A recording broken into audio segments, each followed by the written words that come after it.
4. 드러내라 알아볼 것이다. 파트 3. 우리를 성공으로 이끄는 힘 프라이드. 자부심을 표현하는 이유. 2004년 3월 2일 미국 정치계에서 슈퍼 화요일로 통하는 이날 상원 의원 존 케리가 미국 대통령 선거 민주당 후보로 선출되었다. 9개 주에서 거둔 결정적 승리와 이전 13개 주에서 거둔 승리까지 합해 어떤 후보도 캐리를 이기는 것이 불가능해지자 마지막 경쟁자이던 존 에드워즈 상원 의원이 패배를 인정했다. 아이오와와 뉴햄프셔를 기점으로 시작된 예비 선거 때부터 캐리는 확고한 선두주자였으며 그 시점까지 이 경선은 어느 무로 보나 접전은 아니었다. 그럼에도 불구하고 캐리에게는 이 승리가 엄청나게 획기적인 사건이었다. 이는 역사상 몇 손가락 안에 꼽는 사람만이 해내는 성취였으며 캐리는 이로써 세계에서 가장 힘있는 정치 지도자의 지위에 한 발 다가갔다. 그가 일생에 걸쳐 이룬 그 어떤 업적보다 대단한 일이었다. 캐리는 워싱턴 DC의 구 우체국 건물에 모인 지지자들 앞에서 연설을 시작하기 전 잠시 멈추고 침묵 속에서 그 행사의 의미를 되새겼다. 평소 신중하고 과묵한 캐리는 열정적으로 환호하는 청중 앞에서 미소를 지었다. 그는 고개를 들고 가슴을 활짝 폈다. 그리고 주먹을 쥔 두 손을 번쩍 들어 올리며 위쪽을 응시했다. 그 순간 캐리가 보여준 것은 틀림없는 자부심의 표현이었다. 앞에서 부르키나 파소 시골 마을 사람들이 즉시 알아봤던 비언어적 표현이자 전 세계에서 모여든 올림픽 선수들이 경기에서 승리한 순간 자연스럽게 취했던 그 몸짓이었다. 캐리가 그 순간 보인 표정과 몸짓은 진화에 의해서 결정된 것이었다. 하지만 왜일까? 존 캐리는 왜 이런 상황에 자부심을 표현하도록 진화했을까? 자부심 표현이 인류에게 보편적으로 나타난다는 연구 결과는 자부심을 표현하고 또 타인의 자부심 표현을 관찰하는 것이 우리 유전자의 생존과 번식에 대부분 이롭게 작용한다는 점을 의미한다. 하지만 왜 그러는 것인지는 여전히 알지 못한다. 자부심을 표현하는 것이 왜 적응적 행동일까? 이 질문은 우리가 왜 자부심을 느끼는지 묻는 것이 아니다. 3장에서 보았듯이 자부심을 느끼고자 하는 욕구는 우리가 자아를 잘 살필 수 있게 해주며 따라서 사회 집단에서 배제되지 않고 잘 수용되게 해준다. 그리고 이 욕구는 그 집단을 통제하는 데에도 도움이 된다. 뒤에서 살펴보겠지만 자부심을 느끼는 것과 그에 대한 욕구는 권력과 타인에 대한 영향력을 얻기 위해 필요한 것이라면 무엇이든 하게 만드는 동기로 작용한다. 자부심을 느끼는 이유를 알아낸다고 해서 타인에게 특정한 비언어적 표정과 몸짓으로 자부심을 표현하는 이유가 설명되는 것은 아니다. 진화의 층위에서 볼 때 굉장한 성공을 얻어낸 사람들이 누구라도 자부심을 알아볼 수 있는 행동을 자연스럽게 취하는 이유는 뭘까? 우리가 왜 현재의 자부심 표현 방식을 쓰게 되었는가 하는 물음에 답을 찾기 위해서는 자부심 표현과 관련된 오랜 역사를 거슬러 올라가야 한다. 그 역사는 생각보다 오래되었다. 이러한 표현 방식이 지역에 상관없이 보편적으로 나타나며 학습 없이 타고난 행동으로 보인다는 점을 고려할 때 그 기원은 우리 종이 탄생하기 전 어느 시점으로 보는 것이 타당할 것이다. 사실 근거가 희박하긴 하지만 영장류 동물 학자들은 사람 이외의 영장류 여러 종에게서 자부심과 상당히 흡사하게 보이는 비언어적 표현을 관찰해왔다. 아마도 가장 유명한 것이 산악 고릴라가 가슴을 두드리는 몸짓일 텐데 영화 킹콩의 주인공인 거대 고릴라의 동작으로 유명해진 바 있다. 자신감이나 자축의 표현인 이런 행동은 다른 영장류 동물에게도 관찰된다. 협비류 원숭이 무리에서 으뜸 수컷은 다른 원숭이보다 좀 더 당당한 자세로 뽐내며 자신감을 내보인다는 기록이 있다. 침팬지도 버금 수컷들 앞에서 몸을 키우는 몸짓을 보이는 것으로 알려져 있으며 영장류 동물학자들은 이를 허세 행동이라고 부른다. 뒷발로 직립하고 어깨를 높여서 키와 몸짓이 커 보이게 하는 이 행동에는 털세움이라고 하는 불수의적 신체 변화가 수반되는데 이것은 추위를 느끼거나 전기가 통했을 때처럼 어깨 털이 꼿꼿이 서는 현상이다. 네 발로 걷고 온몸이 굵은 털로 덮였을 뿐 침팬지의 이 허세 동작은 사람의 비언어적 자부심 표현과 상당히 닮았다. 이 유사성을 근거로 허세 동작이 진화상 자부심의 선행 단계라고 볼 수가 있을까? 이 동작이 침팬지의 삶에서 어떤 기능을 수행하는지는 이해한다면 이 질문에 답을 구할 수도 있을 것이다. 침팬지에게 이 허세 동작은 경고 신호다. 침팬지는 자기가 힘이 세다는 것을 알리고 싶을 때 이 동작을 취하는데 나한테 덤볐다간 혼날 줄 알아 하는 메시지다. 서열이 높은 침팬지는 비언어적 몸짓을 통해 이 메시지를 빠르고 효과적으로 전달한다. 이러한 비언어적 몸짓은 적응적 행동이다. 대장 침팬지는 겁없이 덤벼들 수 있는 상대방에게 이 동작을 보임으로써 상대가 그 동작에 의미하는 위협을 믿었을 경우 싸우려는 의지를 꺾는다. 싸움 없이 지나간다면 쌍방에게 이익이니 이 동작은 모두에게 유효한 행동이 된다. 무리에서 서열이 더 높은 구성원에게 선제 공격을 할 뻔했던 하위 구성원은 저지당함으로써 패배를 모면했고 그 결과 부상도 더 가혹한 지배도 어쩌면 죽음도 모면한 것이다. 한편 으뜸 수컷 쪽에서는 싸움 후에 회복하는 데 필요했을 대사 에너지며 시간 등의 자원을 절약한다는 이점이 있으며 드문 일이겠지만 혹시 모를 죽음도 피할 수 있다. 이처럼 허세 동작의 특정 요소들은 두 침팬지 모두에게 이롭게 작용한다. 전신을 키우는 동작, 직립한 자세, 털 세움은 허세 동작을 취하는 동물이 더 커 보이게 해 힘을 과시하기에 적합하다. 허세 동작은 학자들이 진화된 신호로 간주하는 기준에도 부합한다. 이 신호는 보는 이에게 메시지를 전달하기 위해 존재하는 표현이어야 하며 그 표현에는 일련의 희생이 따랐어야 한다. 즉 허세 동작이 우위를 뜻하는 비언어적 신호로 진화된 것이라면 개체는 그 동작을 취하다가 위험에 처하든 그 자체로 손실이 생기든 어떤 식으로라도 비용을 지어야 한다. 이 비용이 필수 조건인 이유는 그래야만 이 동작을 바라보는 상대방이 그 신호를 믿어도 되겠다고 받아들이기 때문이다. 몇몇 진화된 신호의 경우에 그 신호가 통할 수 있는 것은 신호를 보내는 비용이 너무 커서 사실이 아니라면 감히 보낼 엄두를 낼 수 없기 때문이다. 수컷 공작의 꽁지깃을 예로 들어보자. 화려한 꽁지깃을 갖추는 데에는 많은 에너지가 소모되므로 이는 생물학적으로 최상의 조건을 갖춘 건강한 수컷만이 할 수 있는 활동이다. 이 꽁지깃에 큰 비용이 든다는 것은 암컷 공작에게 화려함을 과시함으로써 자신이 꽁지깃을 유지할 수 있을 만큼 건강하다는 사실이 설득력 있게 전달된다는 뜻이다. 그런가 하면 속임수 허세 동작도 있는데 신호가 사실이 아닐 경우에는 값비싼 비용을 치르게 된다. 과시적 소비를 떠올려보자. 순전히 자신이 부자라는 신호를 보낼 목적으로 고급 자동차나 시계, 핸드백 등을 구매하는 경우가 있다. 이를 본 사람들은 실제로 그런 물건을 구입할 만큼 부자가 아니라면 그런 소비가 정신나간 것임을 알기에 그 과시적 소비자의 신호를 신뢰한다.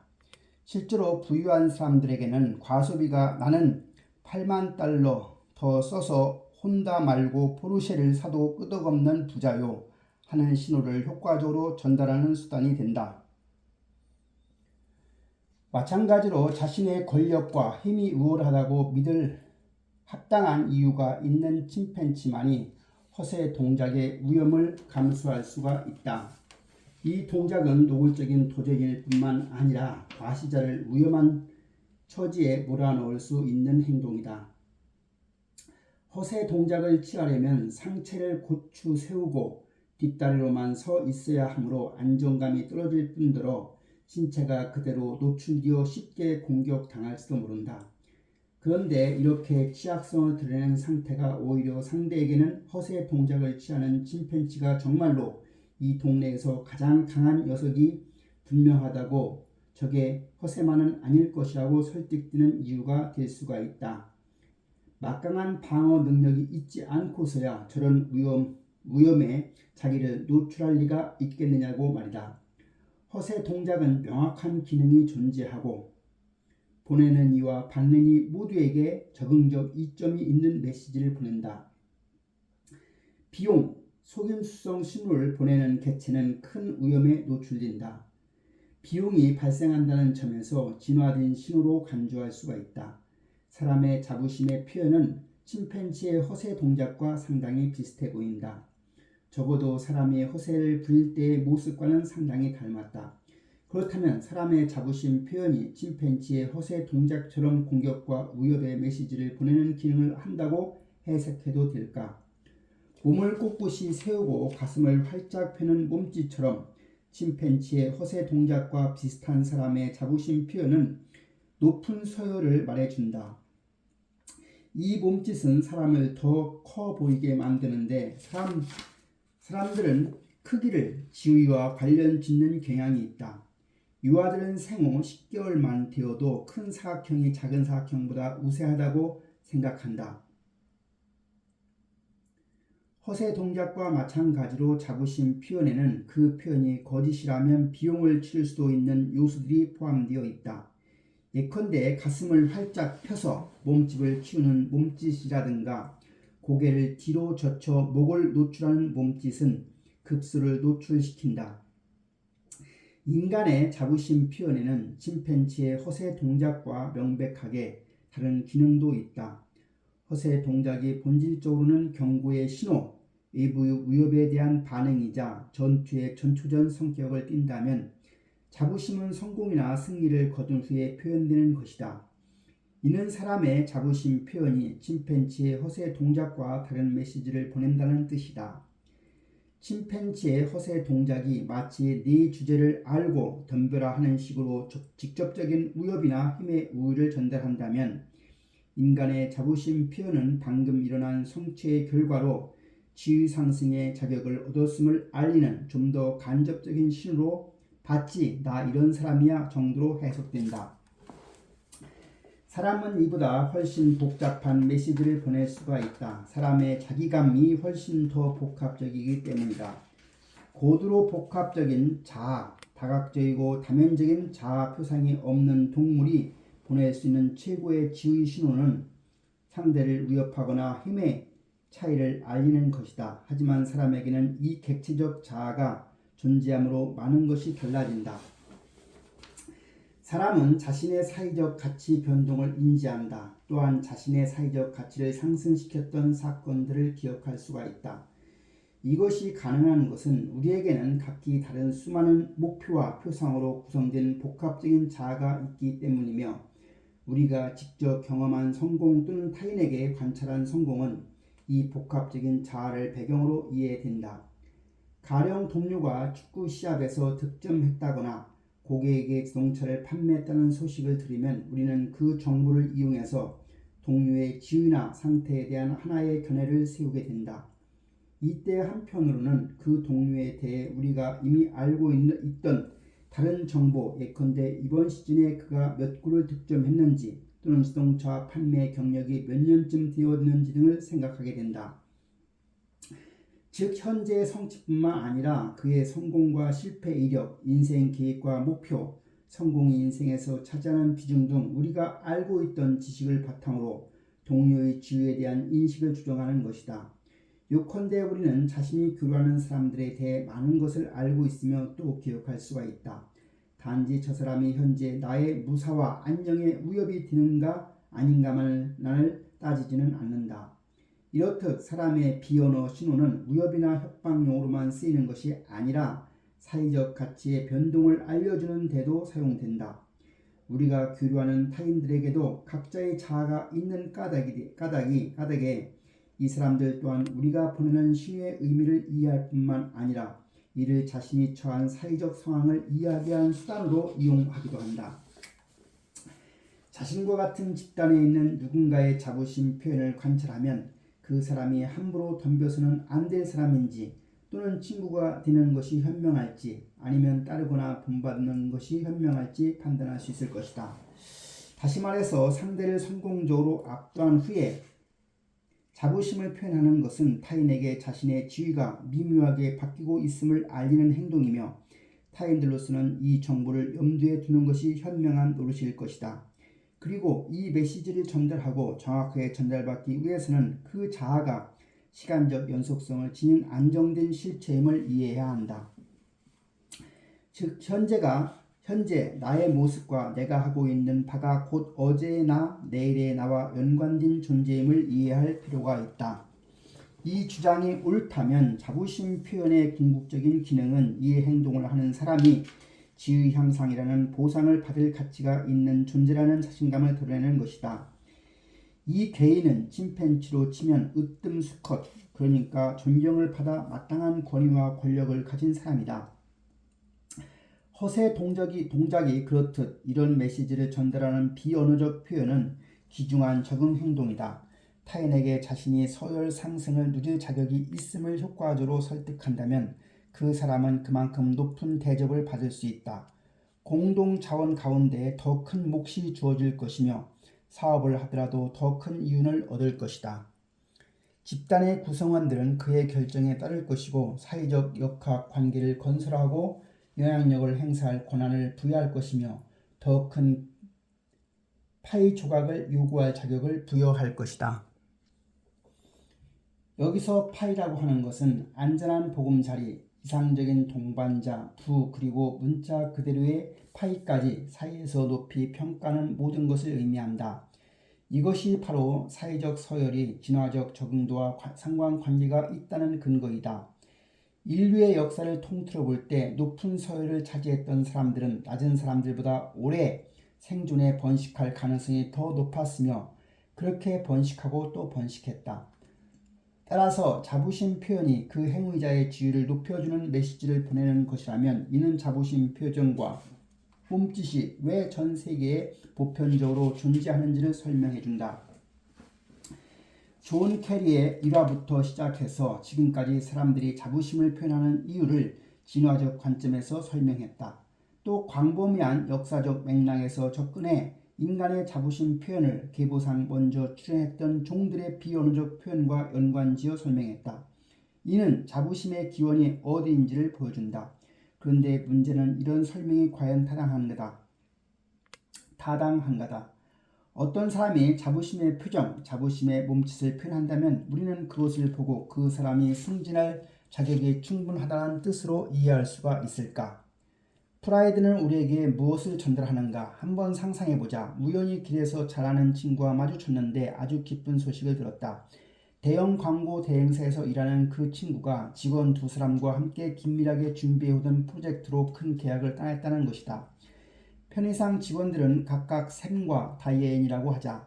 3사람은 친한 사이라서 친구는 계약 성사 소식을 샘과 다이앤에게 각각 전화로 전해 들었다고 했다. 친구의 표현에 따르면 그가 전화를 받았을 때 다이앤은 이 성공을 아주 자랑스러워했고 한편 샘은 감사해했다. 자, 당신은 2 직원 중 누가 계약서에 서명했는지 추측할 수가 있는가? 한 사회심리학 연구에 따르면 충분히 추측 가능하다. 연구진은 시험자들에게 각각 자부심과 감사를 느끼는 2 가상 인물의 상대적 지위를 추측해보라고 과제를 제시했다. 이 한 가지 정보만으로 시험자들은 누가 윗사람이고 누가 아랫사람인지 쉽게 알아맞혔다. 자부심 넘치는 반응을 보인 사람이 물론 윗사람이었다. 이 연구는 자부심을 느끼는 것이 높은 지위에 대한 인식과 체계적으로 연결되어 있음을 말해준다. 어떤 사람이 자부심을 느낀다는 것을 안다면 우리는 그 사람의 지위가 높을 것이라고 추론한다. 그러면 누군가가 자부심을 느끼고 있는지 아닌지를 손쉽게 알아내는 방법은 무엇일까? 그 사람의 표정과 몸짓이 말해준다. 자부심 표현은 전 세계 어디에서든 또 누구에게든 자랑스러운 기분을 즉각적으로 알리는 방법이다. 이 연구에 따르면 어떤 사람의 자부심 표현을 보면 우리는 그 사람이 자부심을 느끼고 있다는 것은 물론 그가 높은 지위의 사회 구성원이라는 것을까지 알 수가 있다. 자부심 표현이 높은 지위 메시지를 전달한다는 것을 정황적으로 뒷받침하는 또 다른 연구가 있다. 이 연구자들은 피험자에게 자부심을 느끼도록 유도한 뒤에 다른 사람들과의 과제를 수행하게 했다. 그런 다음에 함께 과제를 수행했던 사람들에게 피험자에 대한 평가를 내리도록 했는데 이들은 피험자가 아주 높은 지위에 있는 사람으로 느껴졌다고 평했다. 그룹 내에서 자부심을 느끼도록 유도된 구성원들이 어떤 감정도 유도되지 않는 구성원들보다 주도적인 역할을 수행했고 그 결과 동료들은 이 사람들을 리더로 여겼다. 아마 이 자부심 넘치는 구성원들이 다른 사람들에게 한 일을 지시하거나 어떤 결정을 내리는 등 다소 지배적인 태도를 보이긴 했겠지만 이들에게서 나타난 비언어적 표현 또한 평가에 영향을 미쳤을 것이다. 즉 이 구성원들이 지위가 높은 사람인 듯 하다는 평가를 받은 것은 그들에게서 누가 봐도 알 수 있을 자부심 표정이나 몸짓이 보였기 때문일 수도 있다. 비언어적 자부심 표현이 실제로 높은 지위라는 인식을 강화하는가를 알아보는 최선의 방법은 당연히 직접 테스트를 해보는 것이다. 이를테면 피험자들에게 자부심을 표현하는 사람들의 사진을 보여주고 피험자들이 사진 속 사람들의 지위를 어떻게 인식하는지 관찰하는 것이다. 그러나 이 접근법의 문제는 피험자들의 판단에 자부심 표현에 대한 본능에 가까운 자동적인 반응뿐만 아니라 자부심에 대한 직관적인 지식도 반영될 수 있다는 점이다. 말하자면 자부심 표현 사진을 본 피험자가 사진 속 사람의 지위가 높다고 평가하는 이유가 피험자가 자부심 표현을 보았을 때 의식하지 않고 자동적으로 나오는 반응이 있기 때문이거나 지위가 높은 사람들이 자부심을 느끼는 경향이 있음을 피험자가 알고 있기 때문이라는 것이다. 만약 이 지식이 피험자의 판단에 작용한 인과력이라면 자부심 표현 자체에 높은 지위라는 메시지가 담겨 있다고 할 수는 없다. 오히려 자부심 표현은 자부심이라는 메시지를 전달하며 보는 이가 자신의 지식을 활용해 저 자부심 넘치는 사람은 지위가 높을 것이라고 유추한다고 봐야 할 것이다. 그러나 자부심 표현이 사람이 아닌 영장류 주상들이 우위를 과시하며 보여주는 허세 동작에서 진화한 일종의 지위 신호라면 이 표현은 보는 사람이 자부심이 어떤 것인가에 관해 이렇다 할 지식이 없더라도 지위 정보를 전달할 수 있어야 한다. 실제로 자부심 표현은 이 정보를 암묵적으로 전달해야 하며 그 표현을 보는 이는 굳이 생각하지 않고서도 자부심을 표현한 이의 지위를 인정해야 마땅하다. 만약 자부심 표현에 담긴 사회적 메시지를 해석하는 데 정신력이 발휘되어야 한다면 그 표현이 결코 효과적인 신호라고는 할 수 없을 것이다. 누군가가 자부심을 표현할 때마다 온갖 주의를 집중해 모든 지식을 동원해야 그 뜻을 이해할 수 있을 테니 말이다. 그랬다가는 자부심 표현에서 높은 지위를 유추할 때마다 십자말풀이 문제를 풀 때처럼 인지과부하가 걸리고 한눈이라도 밟았다간 그 신호를 통째로 놓칠 수도 있는 노릇이다. 게다가 마음만 먹으면 그 신호를 보고도 무시할 수 있고 그 신호를 분석하는 과정에서 다르게 재해석할 수도 있는 일이다. 예를 들면 자부심을 표현하는 사람을 보고 기쁜 일이 있나봐 하고 넘어갔거나 저 사람은 높은 지위를 원하지만 그럴 감은 아니지 하는 식의 해석이 있을 수도 있는 것이다. 반면에 자부심 표현이 자동적으로 인식되는 신호라면 누구에게든 심지어는 주의를 기울이지 않는 사람이나 신호를 받고 싶지 않았던 사람에게도 즉각 전달될 것이다. 자기가 신호를 해석하고 있다는 사실조차 의식하지 못한다면 어떤 표정을 여주하게 해석하지 말자고 생각하기는 어려울 것이다. 사실 암묵적 연합 검사라는 방법을 이용한 다양한 연구를 통해 자부심 표현이 무의식 속에서 높은 지위를 의미하는 신호로 지각된다는 근거가 제시된 바가 있다. IIT는 단어나 이미지들을 서로 연결지으라고 했을 때 사람들이 개념적으로 관련이 없는 것보다 관련 있는 것에 훨씬 빨리 반응한다는 사실을 이용한다. 가령 마녀와 유령처럼 서로 관련성이 없는 두 단어가 연속적으로 나오면 피험자는 컴퓨터 자판을 재빨리 누르는 등 신속하게 반응하지만 그 다음으로는 바나나처럼 전혀 다른 단어가 나오면 반응이 느려지는 것이다. 따라서 사람들이 다양한 자극에 반응하는 속도는 그들의 생각 속에 자극의 개념이 얼마나 가깝게 연결되어 있는가를 보여주는 척도가 된다. 빠른 반응은 밀접한 연합, 즉 확고한 연관성을 의미하며 느린 반응은 느슨한 연합 혹은 분리를 의미한다. 연구자들이 어떤 두 개념이 서로 얼마나 밀접한지 궁금하다면 사람들에게 여러 개념들을 연달아 빠르게 보여주고 그에 얼마나 신속하게 반응하는지를 측정해보면 된다. 더군다나 다양한 자극에 대한 사람들의 반응 속도를 보면 굳이 묻지 않더라도 그들의 의식 속에 어떤 정신적 표상이 있는지 알 수가 있다. 직접 질문하는 것도 좋은 방법이지만 묻지 않았을 때 더 나은 결과가 나오기도 한다. 직접 질문하지 않음으로써 피험자들의 의식적 지식에 기대지 않으면서도 원초적이며 무의식적인 반응에 직접 접근할 수가 있는 것이다. 이러한 방법을 통해서 우리 종에게 진화 내내 인간이 감정이 의미하는 바를 복합적인 개념을 통해 언어로 말하거나 사고하기 이전부터 유익하게 사용되어 온 방식으로 자부심 표현이 높은 지위 메시지를 전달하는지 알아낼 수가 있다.